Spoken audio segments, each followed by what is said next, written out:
ਜਿਹੜੇ ਜਮ ਗਏ ਯਾਰ ਦੀ ਸੂਰਤ ਤੇ, ਉਹਨੇ ਨ ਹਟਾਉਣ ਔਖਾ ਹੈ।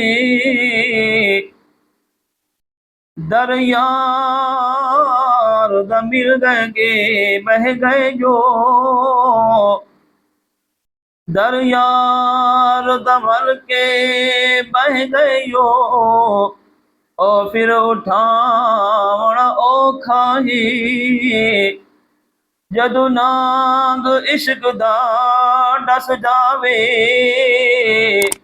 जद दिल विच माही वस जावे, वत नीर अखी दे यारो दुनिया तो लुकावण औखा है।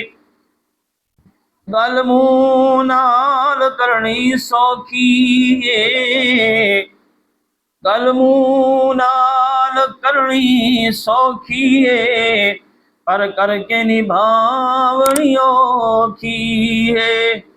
ईमान दे दावे हिक पासे, पर बाल खुआवण औखा है। कुरान दी तिलावत काबे दे विच मस्जिद विच करनी सौखी है।